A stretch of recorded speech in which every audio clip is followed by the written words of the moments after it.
Okay, Bannock County Commissioners are in session now. I'd ask for a motion to go into the Board of Equalization. Mr. Chair, I'd make a motion that we enter into the Board of Equalization. We have a motion. All in favor, say aye. Aye. So everyone that is going to participate in a hearing at the 10 o'clock hour, will have the deputy clerk swear you in. Please stand and raise your right hand. Do you solemnly swear that any testimony you're about to give shall be the truth, the whole truth, and nothing but the truth? Yes. Thank you. So just for everyone's information, these hearings are videoed. They are available on YouTube, just so that you know. You can watch them or you can be made fun of by your neighbors. I don't know, whatever happens. This is a hearing of the Board of Equalization under Idaho Law 63-501. The Board of County Commissioners is required to convene as a BOE.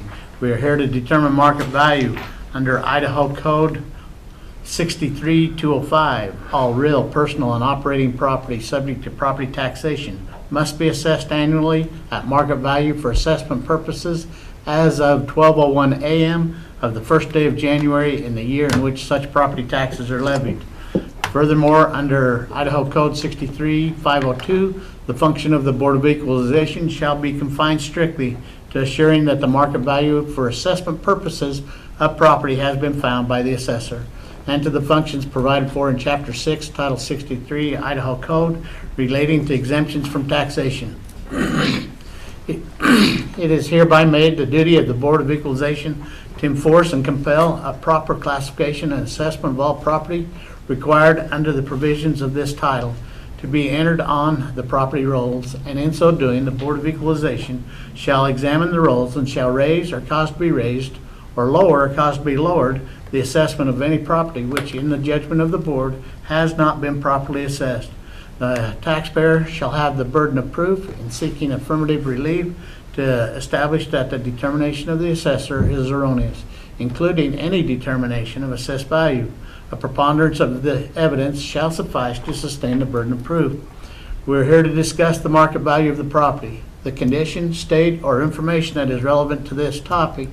This is fact and not conjecture or things you may think. We are not here to discuss taxes, past grievances, policy, personal income, or other issues. If you do not stick to the discussion as requested, your time will be reclaimed. So what will happen is the property owner will come up to the mic and will be given 3 minutes.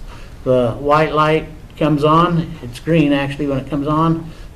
When the yellow light comes on, you have a minute left, and when the red light goes off, your time is up. Then if there's questions on what you said, we'll ask the assessor's table that if they have questions, and we'll answer them. And then the assessor's table will be given the same 3 minutes.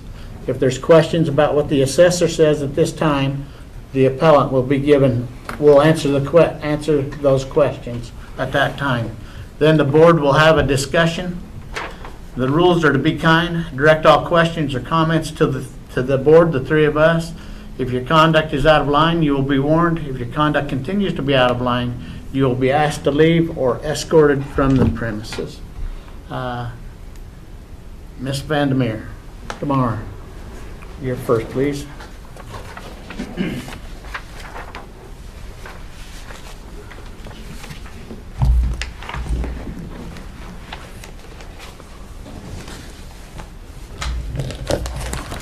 State your name, and then your 3 minutes will begin. Wonderful, thank you.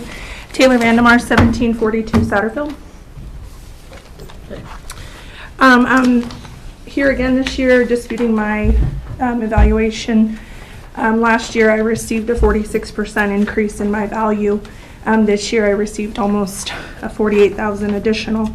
I did call and attempt to speak to the appraiser. I spoke with Mike in the appraiser's office. He was very kind. We spoke for over a half an hour.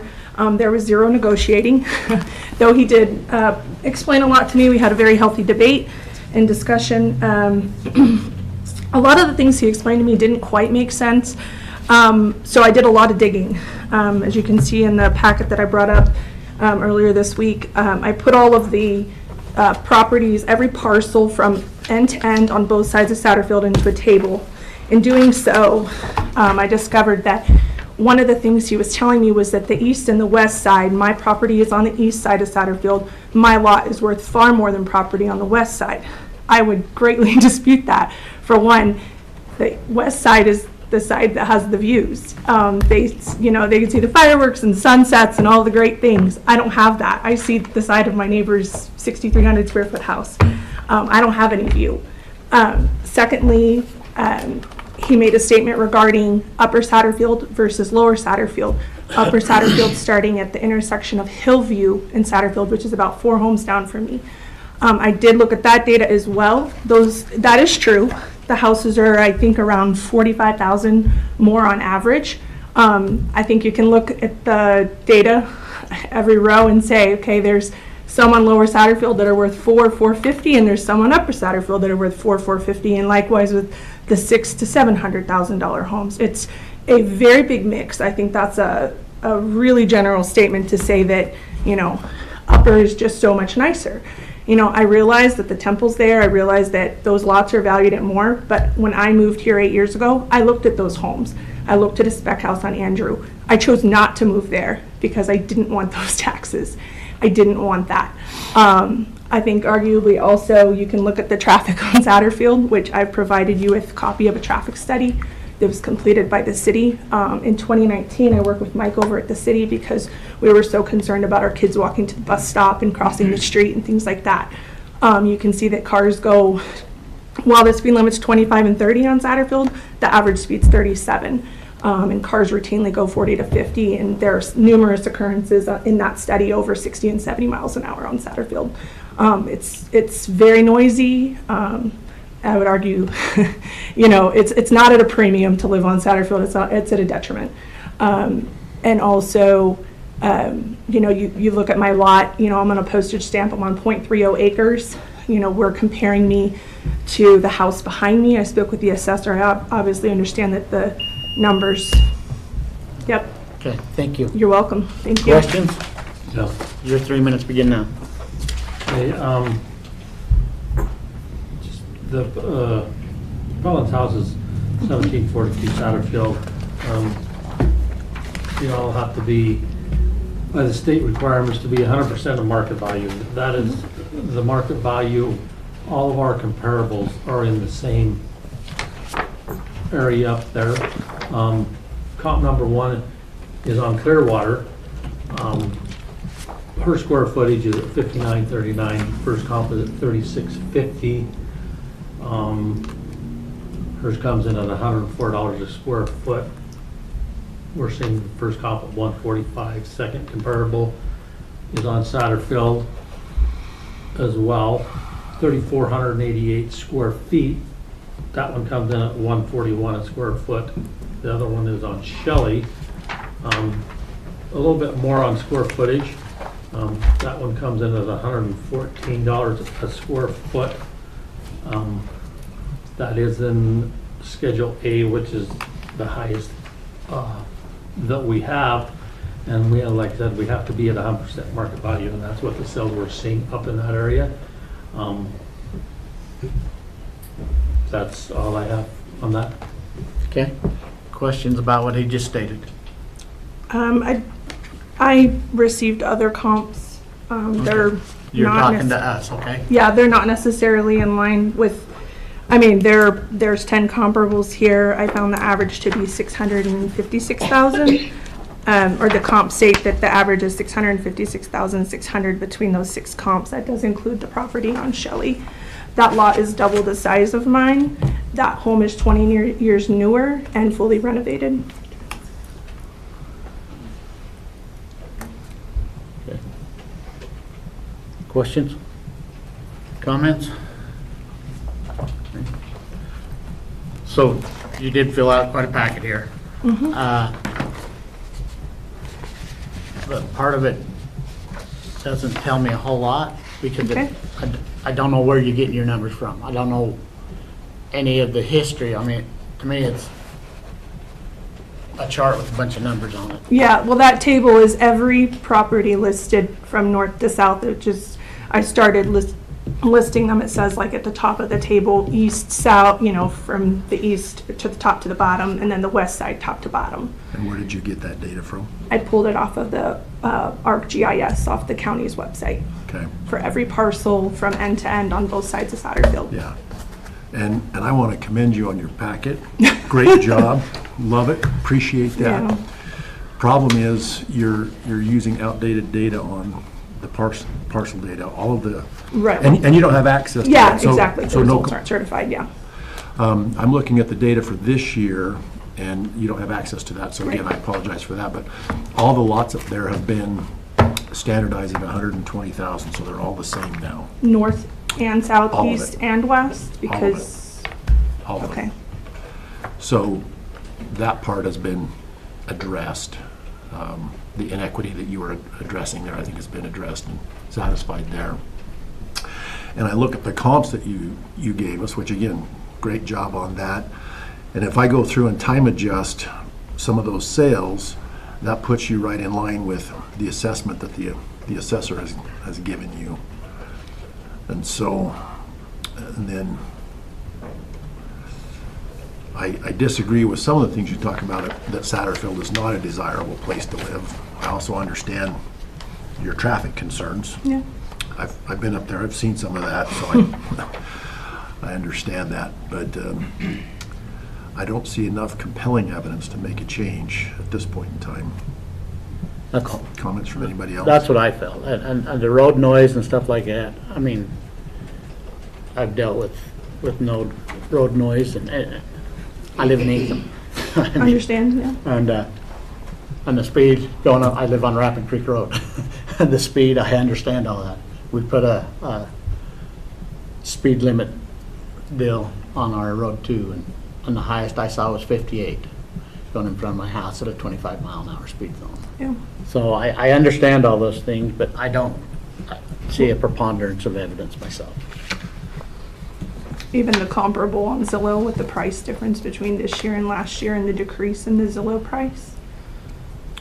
And that's what Commissioner Huff had he time dated your comps to bring them up to. Do you understand what that means when we say we time adjust that? Right, well, my understanding is that it's a comparison between January 1st of 2022 and January 21st of 2023, is that correct?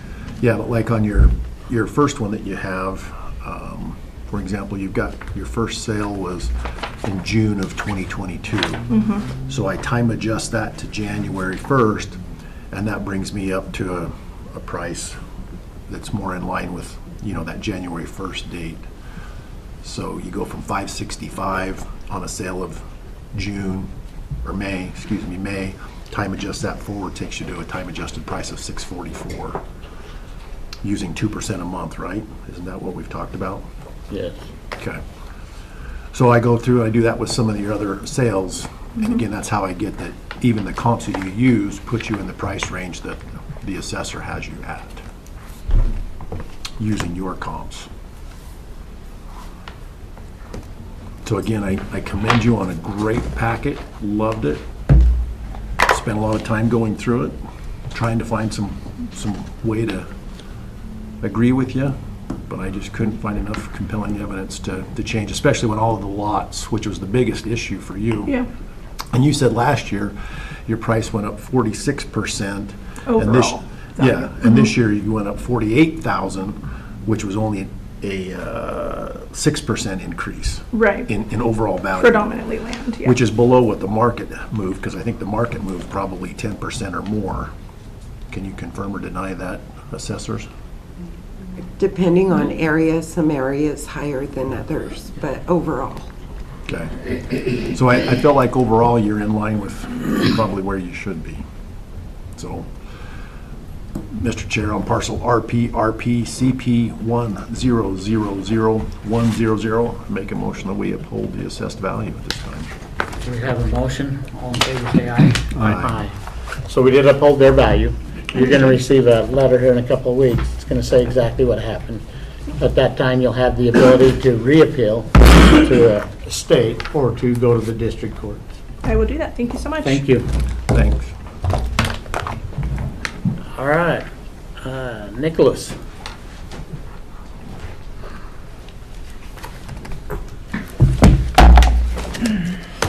please state your name, and then your 3 minutes will begin. Okay. My name's Nicholas Hofelt, regarding my property on Thunder Mountain. I'll be pretty brief. I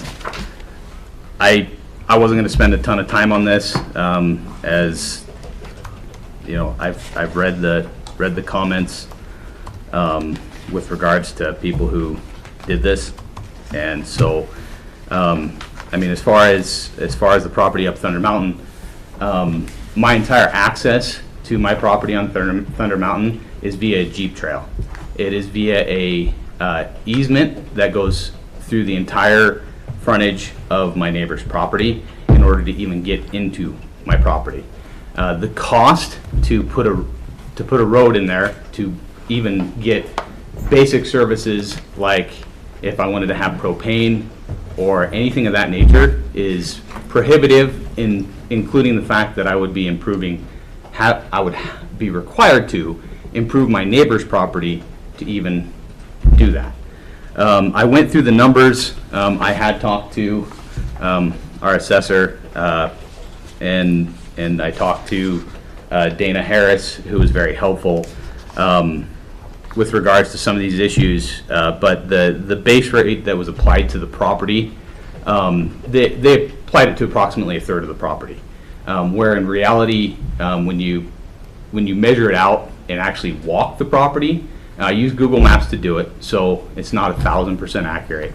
But when you actually measure it and look at what would potentially be buildable, when you take into account the fact that our property extends across a primary drainage for Thunder Mountain, we're literally right below where the spring comes out of the mountain. And it does run in the very early spring when you can't get up there. It would apply to potentially a third of that, a fourth of the potentially total property, until it gets excessively steep, which makes it, again, prohibitively expensive to develop the property. It's very, very steep and wooded when you come up from the valley up to Thunder Mountain Road, which comes across, which is the only access up above, but we don't have any access up there because it is so steep to try to get down off of that road. So, I did speak to the assessor with regards to it. A short conversation, explained to her some of my concerns with regards to accessibility of the property, developmentability of the property, and we came to kind of an agreement. I talked to Dana a little bit more about that I didn't feel that it was really taken as close of a look as I'd want, and she recommended I contact planning and development. I did, spoke to a very nice gentleman, Okay. and no help. Question? No. Okay, your 3 minutes begin now. Okay, yes, he did come in and talk to Dana on that, and we've already offered a 10% access adjustment, and a 10% topographical adjustment, bringing that down to 64,191 from 68,458. Our comparable, the first comparable up there was on 3.3 acres of land on Thunder Mountains. That comes in at 56 square foot. Comparable number 2 is like 2.9 acres up there. That comes in at 64 a square foot, and comparable number 3 is at 3.5 acres. Comes in at 47, and so he is below them, and we've already made a 10 and 10 adjustment on that, and we feel that he's right where he needs to be. Questions about what he just stated? The comparables that you just stated, off of what primary access road are they, and Okay, how much and frontage you're do they talking have? right here, Oh. okay? How much frontage do each of those comparable properties have with a primary access road like Thunder Mountain or Selkirk or Monashee? Okay. Do you know that, the answer to that? Without looking at the actual topographical map, from what the comparable map shows, they're Looks like about the same access as what his is, Okay, from what I'm seeing. okay. Commissioners? Just a second. I'm still ciphering.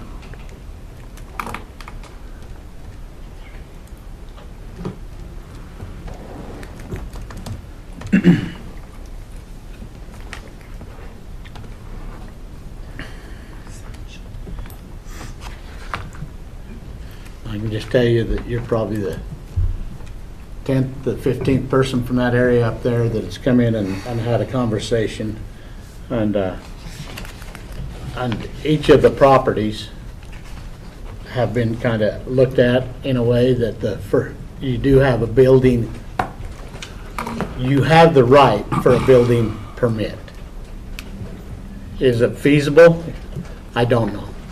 Depends how much money you want to spend, just like you just said. But that is the area up there. And everybody has been valued equitably across. And as they've just said, you've received a 20% decrease from what your neighbors are receiving because of the conditions that you have talked about. Okay? Okay, so you're on Moose Hollow Road, is your access road? So it's actually Monashee. It comes up to a circle. There is a roundabout at the end of Monashee, and you can see it on, if you're on ArcGIS or Google Maps, you can see a Jeep road that goes up past that. That entire access, I believe it's about 300 feet of length of that Jeep road is all my neighbor's property. And that's the only access into my property. So the map I'm looking at shows it as Moose Hollow Road that goes up through there and that goes through your property if I'm, No, let me check another map real quick. I'm not even sure where Moose Hollow Road is, It's- to be quite honest. If I may, it's Wasatch Road, and in the back, he can go where the turnabout is off of Mogasme Circle. The thing is that his topography is very extreme, so Wasatch Road makes it difficult. Even though it's right off the street, it makes it difficult for him to go in and camp and do that sort of thing. So he comes in from the back end, which is Mogasme Circle. And I know I'm not Yeah, saying no that problem. correctly, but, and you can see where he's got a nice open area there that he can go in and So- into his property, but Will you look up this parcel for me? Will you look up this parcel for me? sure. Parcel RPRRMHS 000400. I'm sorry, can you say it just one more time? You bet. RPRRMHS 000400.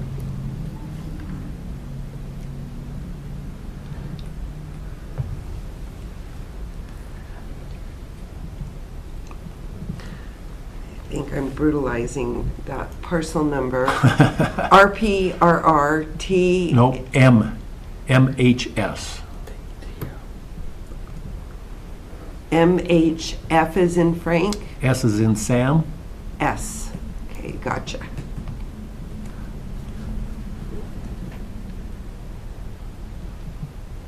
That work yet?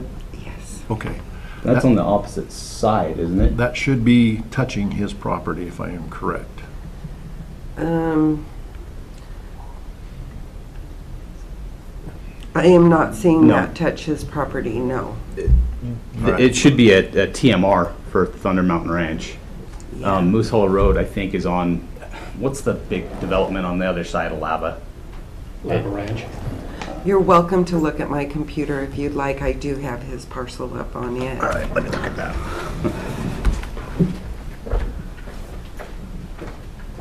This right here is Wasatch Road, and this right here is where he accesses his property because of the deep ravine.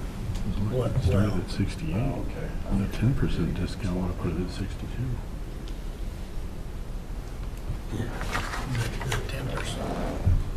one 10% was already added, because he's lower than all the others in the area. I mean, And they then said they we give him started another at 10%. It doesn't look like that's correct.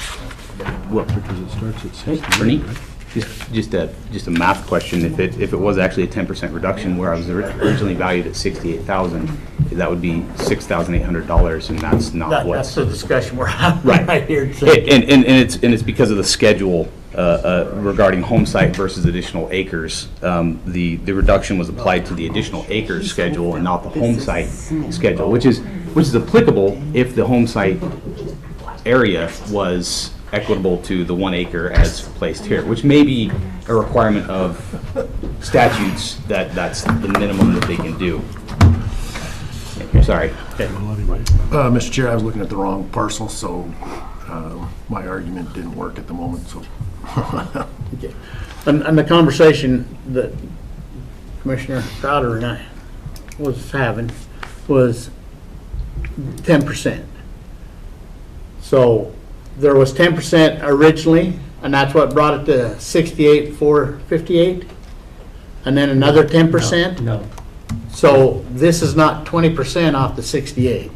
it's, yes, brought it down to the 64,191. It was 10% topo and 10% access, which brought it, Let me double check in ProVal and see exactly how it was are you entered. talking about 10% in the value? percentage. 10% Of the for value? topographical and 10% access. So you're taking a total of 20% off. Yes, But according to this, you're not, because if it's 68,000, 10% of that is 6,800. And this has not been reduced $6,800, so it's not even 10% reduction.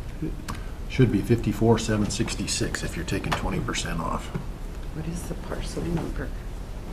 now that I'm looking at the right one.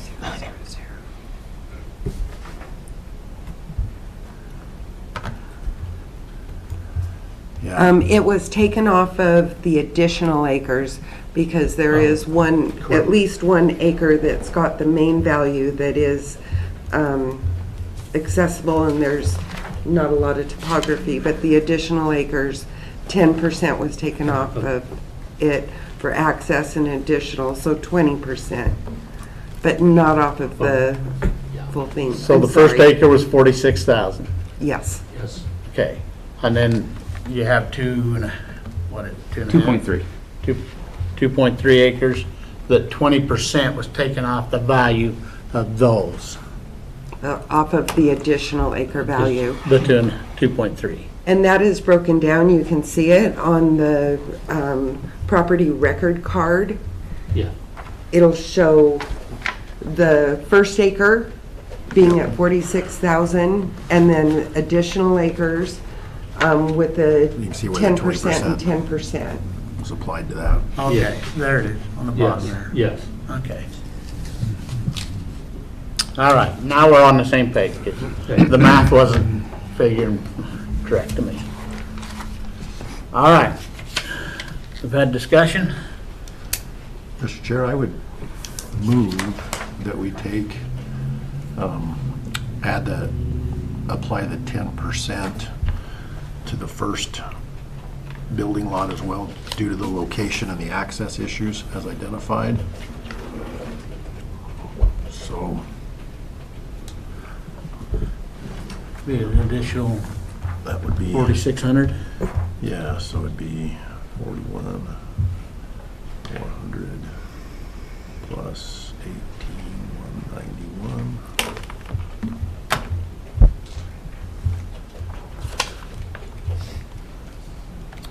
That'd be a 59,591 if my math is close. 59,591. Yes, sir. I would make a motion that we make that adjustment to there. We have a motion, all in favor say aye. Aye. Aye. Okay, so we've made an additional adjustment here. Just as you have the right to appeal, in a couple of weeks, you're going to get a letter, it's going to state this, just as you have the right to appeal, the assessor's office also has the right to appeal. So other than that, I would say that your hearing's done. Thank you. Thank you very much, Mr. Commissioner. All right, let's go to Smith.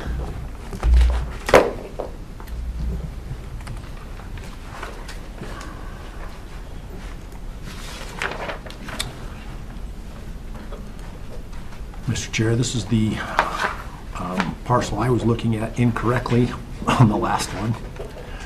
And per my analysis, I would make a motion on parcel RPR 422-702-4700 that we uphold the assessed value on this one. We have a motion. All in favor, say aye. Aye. And next we have Verhees.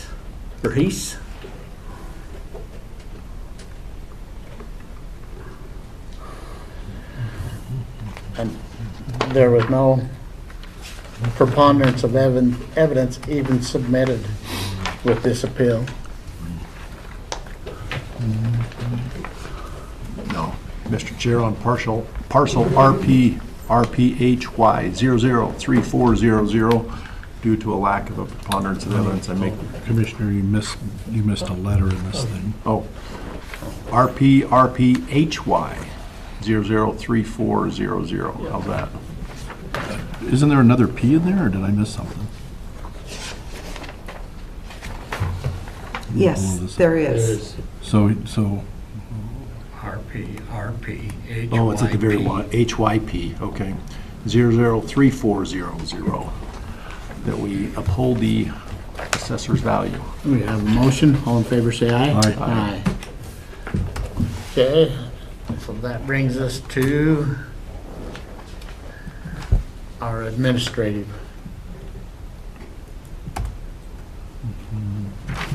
The first one is up at Thunder Mountain again. Which one? Nancy?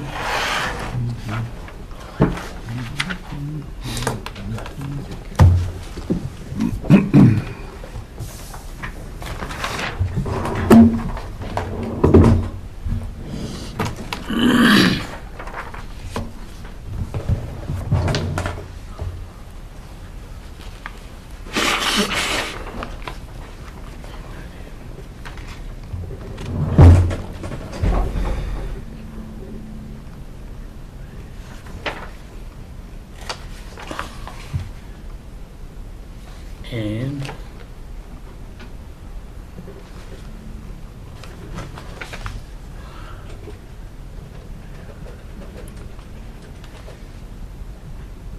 it's the same thing that we've had with all the other parcels up there. They're both, most of them are 3.9, and it's the first acre being assessed at 46,000, and the additional acres being assessed. At 3,000, looks like. So, and the argument here is that it is recreational and limited access in the winter. The others that have presented before us, we have upheld.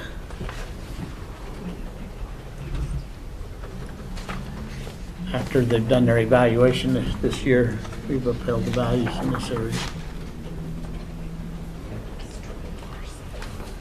Mr. Chair, on parcel RPRRTM 2003600 and 2003500, I make a motion that we uphold the assessed value.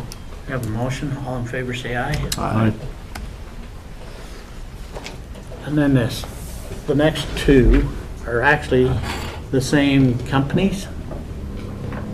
So we can talk about all of them.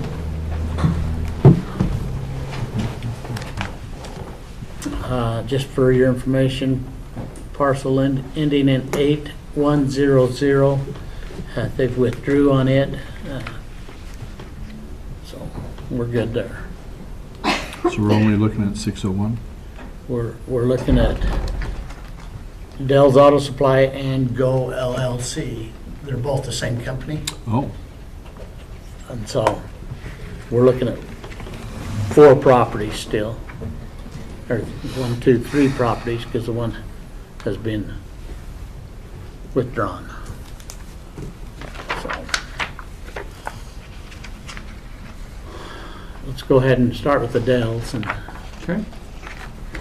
The Dell's Auto Supply is currently leased to Trinity Trailers.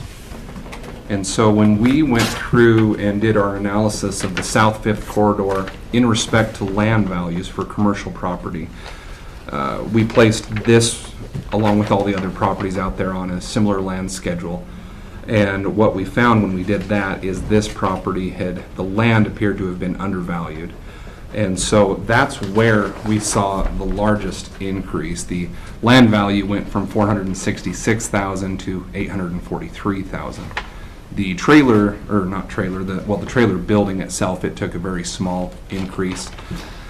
We haven't been able to get any updated details as to any remodeling or updates that have been done to the building. Although we do understand that Trinity Trailers just signed a long-term lease agreement. I spoke with a commercial broker to kind of get some background, and they estimate with a long-term lease on there, they project the property to be worth north of 1.5 million, but that's just taking the income approach.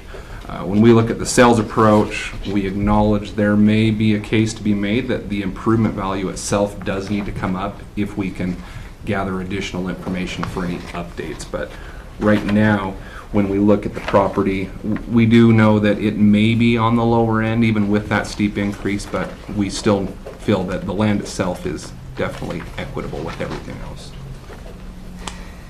Okay, So, comments? yeah, just a question, because I'm not very good at the income and sales approach, but on the income approach, he shows that sale price per square foot, he shows his comps with an average of 127.72 per square foot.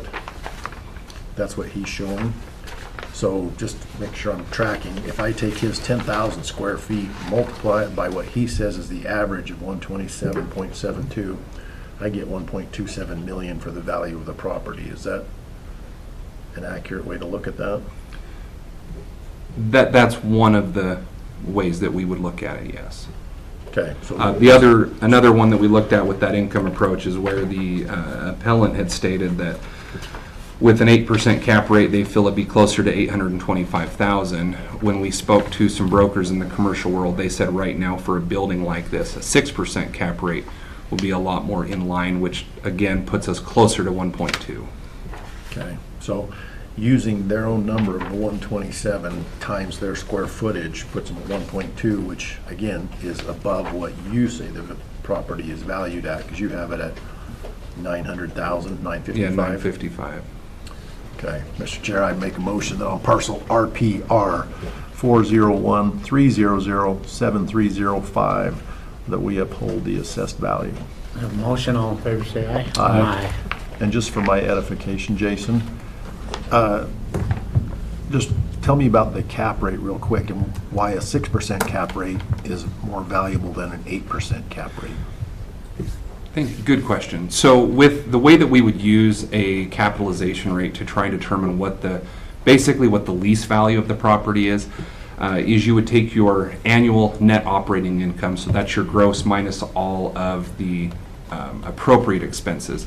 There's a pretty big difference in what we consider appropriate expenses for assessment purposes versus what they can deduct from like a tax standpoint when they file their taxes. So when we have that information, we come up with that net operating income, you then take your annual NOI and you divide it by that cap rate. Okay. So That's why the lower rate. yeah, so as that cap rate goes lower, it actually indicates a higher value. Okay, great. Thank you. And that was explained in a way that even I could understand, so thank you. So let's go to Go LLC, last number 6601. Okay. When we took a look at this property, Commissioners Moser and Huff may remember we looked at a long strip adjacent to it, I believe 2 years ago, where a bunch of billboards sit right along the interstate frontage. At that time, we had it rated at the lowest value of $1 per square foot that we have for commercial land. I believe it was during that BOE hearing that the board had made a motion to apply a 50% reduction to that value. For this adjacent piece, it had not been converted that year. It had been kind of slipped by, so it got converted this year. And initially, It got converted at $2 a square foot, plus that 50% adjustment. After the appeal came in and we noted that it was different and they are adjacent parcels owned by the same owner, we had a recommendation to match what that neighboring parcel is at for the $1 plus the 50%. So that would actually bring us down to $23,740. We did not have a chance to communicate that to the appellant, but that's our recommendation to the board. Okay, I think that's appropriate. So, Mr. Chair, on parcel RPR 401-300-6601, I make a motion that we accept the appraiser's or assessor's recommendation of a value of $23,740. We have a motion. All in favor, say aye. Aye. All right, the next parcel ends in 42109. So this is a large piece of commercial land right off of South Valley Road, right at the new Cheyenne overpass. This property has come up in discussion and appeals both to the BOE and to the Board of Tax Appeals in the last few years. One of the appellant's concerns is that the greenway runs through the center of it, and they feel that if they were to develop it, they would potentially have to remove that. And we took that into consideration when we looked at the land. If we were to give a buffer on either side of that greenway trail for 100 feet in either direction, we still find 25 acres of developable commercial land up there. The appellant feels that it has very similar development issues to the parcel that we just spoke about in regards to lava rock. But we do have this one valued at that low rate, or the lowest rate of the $1 per square foot. And one of the difficult things we look for with bare land is a lot of landowners, they may bring up that concern of the cost to build. But in general, we find that even the land that has a potentially large cost to build is still selling.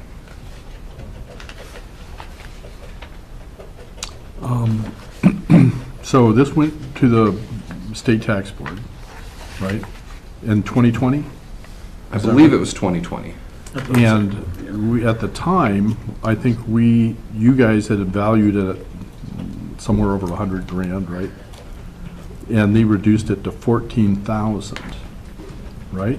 Yeah, the Board of Tax Appeals agreed with the appellant and felt that the land itself did not have much value. So now we're at 3 years later, and you guys have, if I'm reading this right, you have this valued at 1.2 million. I'm pulling up the parcel right now.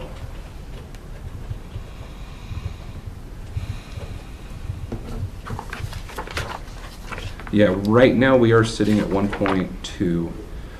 This is one of those situations that as we complete these conversions, getting all of these parcels into our new systems, there are a lot of times that we'll have something go perhaps to the Board of Equalization or to the Board of Tax Appeals, and we find ourselves in a situation where we are at a disagreement in what we feel the utility and the market value of the parcel is. This particular property for 2021 and 2022 actually had an exempt status. And my understanding from the appellant's information is that they didn't get the appeal in on time for this year, but they intend to for next year. So then when we look at it and we say, well, if it needs a value, where do we feel the value is? And where this property has been listed on the market before, it didn't sell. We do feel that it would still be appropriate to have it valued closer to that $1 per square foot rate that we've applied in other areas. But if the Board of Tax Appeals 3 years ago put a value of a little over 14,000, I would assume this guy is going to go to them again, and we're going to get a similar ruling. Are the Board of Tax Appeals fairly consistent in how they review this stuff? We have, so it would be probably safe to assume that they would appeal it again to the Board of Tax Appeals. It's hard to say what they're going to rule on. Every year that we gather more data, sometimes we'll have more sales that we can present to them. And then we don't see a lot of similar appeals on the same parcel year over year to the Board of Tax Appeals. So we don't really have any data points to say which way they're going to rule on a subsequent appeal on the same parcel. And this is one that they were late. They didn't get their appeal in on time on their tax exempt. And so we rejected it because it was not within the time limit. But this is one that is a little tough because we did give them tax exempt status because of the greenway coming through it. But we're finding out more on these parcels that are tax exempt and what they're utilized for makes a bigger difference. And so this is one that I think we would have brought in anyway and had a conversation whether they should be tax exempt or not. So going forward, I am about at the point that go ahead and let them appeal to the next stage if we uphold this and see what the state says again. Because like you said, our market area, that's that corridor out there is being developed a lot. So it isn't the same as it was 2 years ago or 3 years ago. In, like I said, I have mixed feelings on this one. Well, I tend to agree with Commissioner Crowder on this one. I'm very familiar with this piece of property and where there is no development going on in that particular area on either side of the road. Well, there is on the south side of South Valley Road. There's some development going on up in there, but there is nothing on the side where this piece of property is. I would be more inclined to side with what the State Tax Commission said last year in their evaluation and just leave it there and take, just leave it there. Kind of where I would be. And I kind of thinking kind of the same way. I mean, I can't imagine when we just had a ruling 3 years ago in the tens of thousands that now we're going to say it's 1.2 million, unless something dramatically different has happened. Well, just further up the road here, now we have a trailer sales on the same type of ground. Mm-hmm. And we have the Forest Service, or Well, I would argue they're two different types of properties though. would you? Yeah, and I understand where you're going with the topography and the Yeah. land, but that other side has already been developed, and there's been some stuff going on there where this has not been developed, and the topography is very different because you've got the slope and like they said, the recreational trails going through it makes it a little bit different than on the other side of the road. It'd be the east side of the freeway versus this west side. And I just go back to there's no development going on here at this point in time, and I struggle to see where there may be some. So until there's development, I would say we stick with what the State Tax Commission said on this one. Well, the appellant said it was worth $16,877. I would accept that. And that's what they're saying here. I mean, I wouldn't go lower Okay. than what they said that they feel like it is. But it's one of them deals that's gonna come before us again next year if they apply for the tax exemption for having a greenway through there. Right. So that'll be another discussion we'll end up having another time. So, Mr. Chair, on parcel RPCPP 142109, I would make a motion that we accept the taxpayer's opinion of value based on the previous year's decision from the State Tax Commission and accept the value of $16,877. We have a motion. All in favor, say aye. Aye. All right, with that being said, we are adjourned.